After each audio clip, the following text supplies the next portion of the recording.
But what it is you write it. I think the best way would be you write it. It's your voice, your story. Because sometimes when you get into the ghostwriting, they don't necessarily know exactly your voice, and it may take a little longer. Okay. But you can use the ghostwriter, absolutely. Yeah. And if you do write it, we have to read what it's about, and then you work with an editor a lot if it's not very good grammar or good, What are you trying to say, Melissa?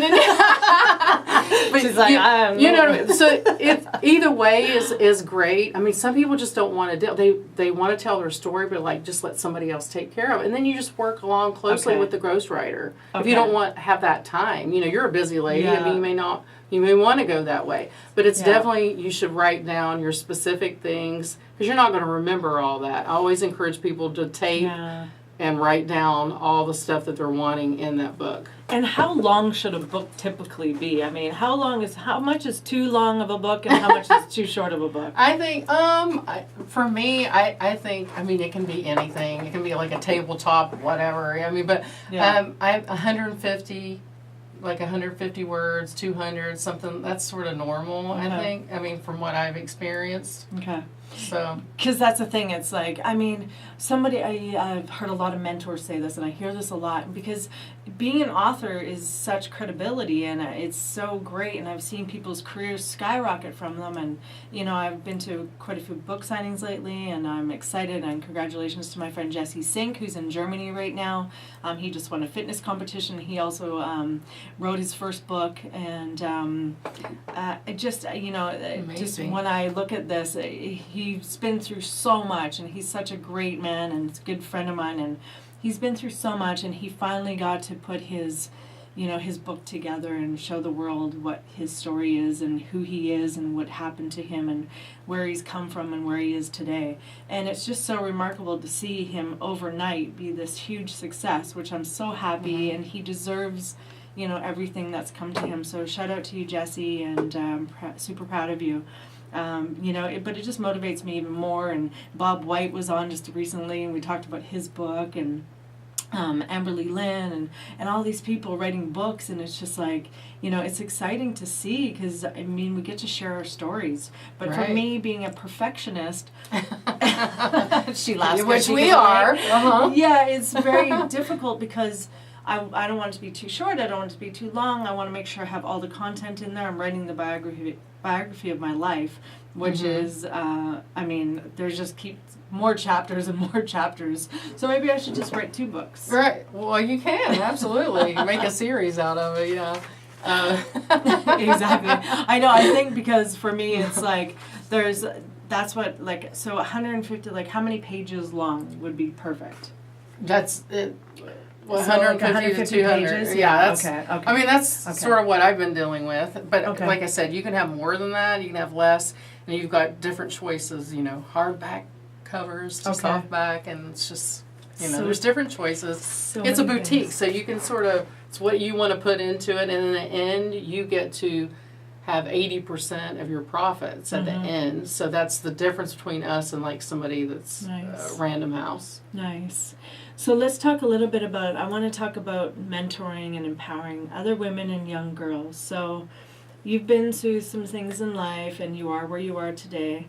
How do you, motivate and inspire not only your daughters and your son, but other young women and other young men that are growing up in life to be their best versions of themselves?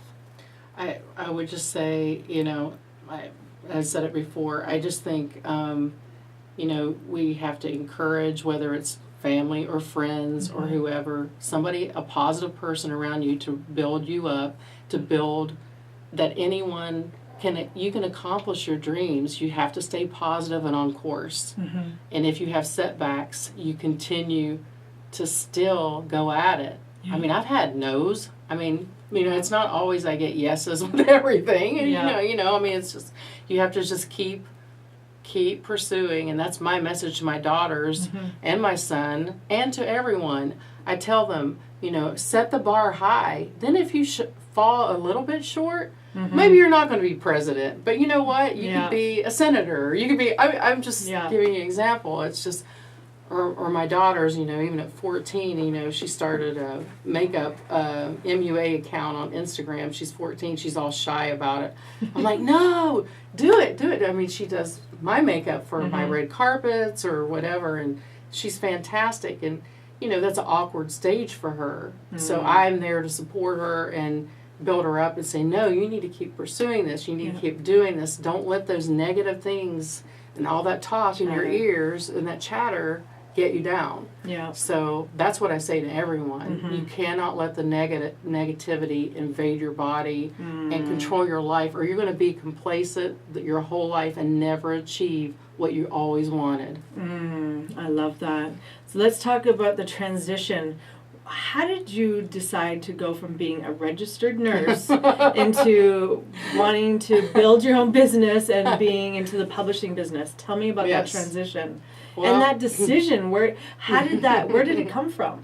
Oh, I know. That's why I say it's crazy. So the evolution from pageants, modeling, then after that I was a fashion show producer back east where I'm from. Okay. So, and I helped young ladies and would do different courses on etiquette and all this. So I had my own little side businesses when I was 20. Okay. So, pageant coaching, things like that. So it started at an early age anyway, and I did it on the side even though I was a registered nurse.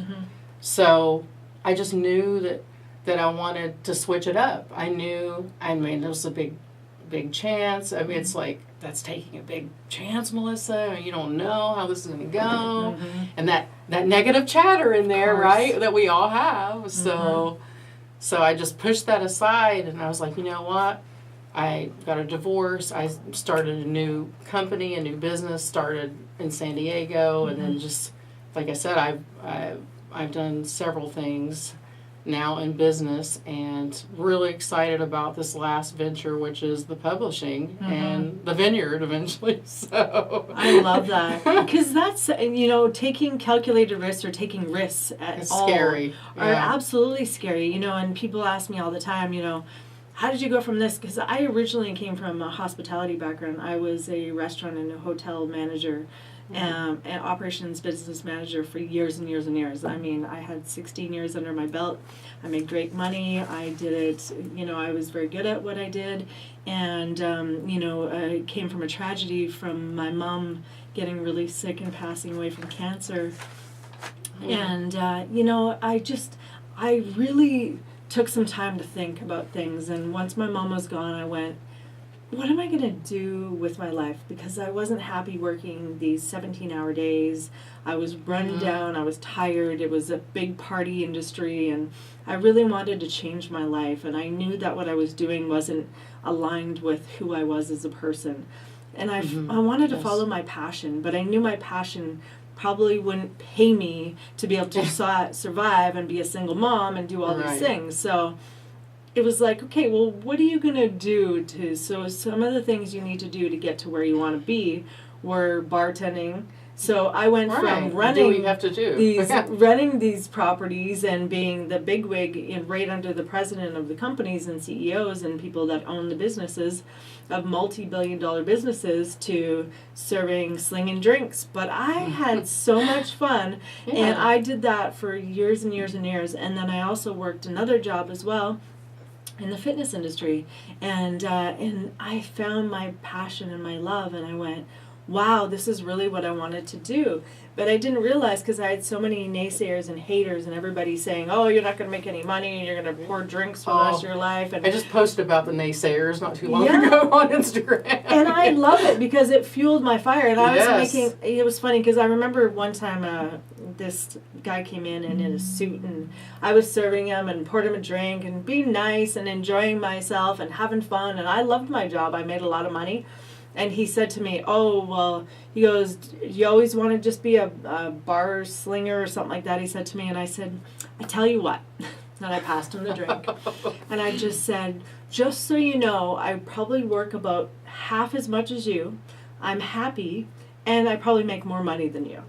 And I said, don't worry about tipping me. You probably need it more than I do. Oh, and that was like one you. Thing I don't know where it came from, because I was never that, person to be, rude or disrespectful or anything like that. But I just got to a Right. point in my life where I was sick of being disrespected, and I had the confidence enough that I had gained over the years that I knew better. Mm-hmm. And I Yes. wanted to put him in his place and make an example of him so that next time he came back, because I saw him frequently, that he would come back and treat me differently. And he did. And he tipped me more, too, Yeah, which was I great. bet. But the thing is like, You spoke up. Yeah, I finally did. I finally had a voice. And I Right. thought, wow, okay, this was just the beginning of things. And I thought, you know what? I'm proud of myself for doing what I need to do. Do I want to be a bartender for the rest of my life? No. Am I going to be? Absolutely not. But this is Right. what I'm going to do right now to get to where I'm going to Exactly. be. And, and sometimes we have to make those choices and those steps. And it's not always going to be the prettiest road. And it's not going to look like we want it. And it's not going to show up exactly the way we want it or we think it's going to show up. I've had a lot of people tell me, lower your expectations. And it actually makes me laugh, and I love it because it's like pretty much being like under a fire, and I swear I ignite, and I go, oh, and it propels me in every way possible. If somebody said to you, lower your expectations, Melissa, what would you say? What would you think, and what would you say? I'd be lower my expectations. Sorry. No. I said, I'm way too old to lower my expectations. So, no, I mean, absolutely no. I mean, why sell yourself short? Yeah. No way. Exactly. So, and we can't help who we are. And that's why I say, No. as far as the voice, I came from the middle school girl to the woman that I am today. Mm-hmm. But just having that confidence, like Yeah. you did, to say what you need to say to whoever Yeah. you need to say to it. See, I get perceived where I'm Southern, Mm-hmm. like, oh, she's maybe not as smart and all this. And Yeah. I can't stand that because I am very intelligent. Just Yes. don't judge this book by its cover. You know what Thank I mean? you. Yes, That's a great. exactly. So That would be a good book. I know. That's a good book I title. know. Don't anyone take that. That's Melissa's, okay? We're I know. I better right copy here. that right now. That's right. When we get off I here. love that. And I can appreciate that, and I completely understand that because I get all the time, and this is what people, oh, you're actually really smart.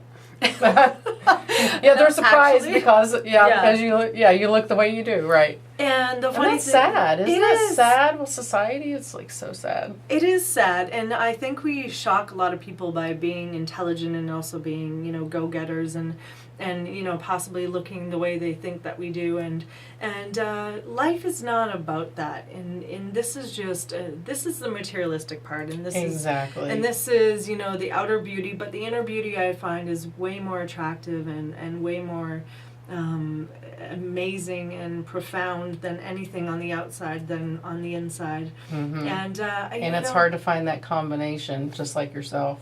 Yes. You know what I mean? Yeah. It's trying to be that person, having that beauty inside out. That's what that's been my focus as well. It's not just this outer show. This is going to get older, and you have to be okay with your inner self as well. I go through all the, the ageism things but it's like, you know what, at the end of the day, what really matters is inside in your heart, and for me, the future, and for as a Christian, as another life. So, and it is what it is. We're not changing it. No one's getting out of here alive, and we're all going to age, whether it's gracefully or non-gracefully. It's going to happen. Yes. And it's part of life. But the thing is always being true to yourself, and that's one thing I've always understood. And and I've even had the expectation comment come from even my mother, who I love dearly, and bless her heart, and but I used to always laugh at her when she'd say that, and I just it stays in the back of my mind, and that word expectations, lowering your expectations and your standards, and then maybe you'll find the man of your dreams, maybe you'll find the dream job, maybe you'll be rich, and maybe you'll have everything you want. But I always ask people, maybe I already do have everything I want. Maybe it just doesn't look like the way you think it should look. Exactly. Right? Mm-hmm. So I always ask people that. People have this expectation of you, or whatever, if they think they know your life or whatever. I mean, you know, people were so shocked when I moved cross country 10 years ago with 3 kids in, you know, in elementary school. I jumped, I took a leap of faith, and I was like, I've done everything I can do in my home state. I've got children. Now it's a little bit about me, and I want to be able to provide for them, and I want to, you know, as they get older, and just all the opportunities that they can have in life. So that was my look on it. I love take it. on it. I know, and you did the jump and the net will appear theory. I love that because that's what I did. It was like blindfold. I'm like, I don't know where. Like, I know yours where is I'm from going. Canada, mine's from West Virginia. There you go. Yeah, and the thing is it's beautiful because you're going to take risks and you may fail, whether, you know, I don't really look at this thing as failing. I look at this thing as opportunities and experiences rather than failures because, you know, what brought me to California wasn't what kept me here. So now it's completely changed and evolved into this beautiful thing where when I first got here it wasn't as beautiful. But, you know, the things that I have learned have really allowed me to grow into this human being that, you know, is outside of myself and you know, being of service and loving and helping other people and providing a platform to be able to share our stories to elevate others and that's, you know, one day I woke up and I literally, it was so strong for me. I prayed and I prayed and I prayed and I was going through a really tough time and I went, you know, I listened to these audios and it was like, what is your purpose? What is your why? And I just cried and cried and cried for hours and I went, what is my purpose? Why am I here? And I got on my hands and knees and I literally was crying so hard I almost threw up and I went, my purpose is to be of service and help other people and to share my story. What I've been through is what I've been through. It's not me and it doesn't define me and it's not who I am. It's who I was and what I've been through. And that's okay because I know now that I'm strong enough to be able to share my story and help other people. Whether you're a man or a woman or a young girl or a child, it will be able to pull down, reach up and pick up these people and tell them it's going to be okay. And that's my purpose. And you know, if I'm not aligned with that and living that each and every day, then I'm not living. And, you know, having all the money in the world, the best car, the best man by my side, anything like that, I would give all that up in a heartbeat to be able to be of service and do what I need to, and what I'm here for.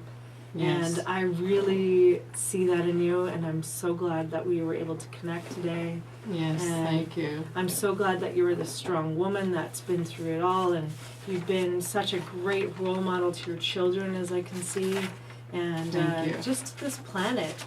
Thank you. Yes, I appreciate that. My fellow Leo. I swear, my twin sister from, I don't know where, from West Virginia, that's where. And we both have Native American. I know, and our backgrounds are so familiar Scottish, in so many different ways. Irish, Scottish, the dark hair, and I know you're definitely coming to my birthday party. I'm ready. Yeah. We should just have a joint birthday, right? I hope you like pool parties. I'm sure you do if you're a Leo. So I'm excited. You've got the vineyard. You've got the publishing company. How do we find Renaissance Publishing? Is that correct? How do we find Renaissance Publishing so that we can be a part of all of this? Yeah, well, we have a website, renaissance-publishing.com. Okay. Awesome. And I think I know my book is going to be amazing enough to be able to be published by you and your company, Renaissance. So I'm going to share that with you off camera because I don't want to give away all the hints of the book for you guys too soon. And the vineyard. Just teasers. Exactly, little teasers. Little teasers. And also the vineyard, I'm excited. We're going to put that out into the universe so that we can breathe life into it. So this happens. Yes. And I'm excited about that. So where do we find you on social media so people can follow you? Well, Melissa Ann Pollack everywhere. Melissa. Okay. You have to have the N in there. There's several, believe it or not. Is it A-N-N, no E? Yeah, no E. Okay. Yeah, Melissa, Melissa Annpollack.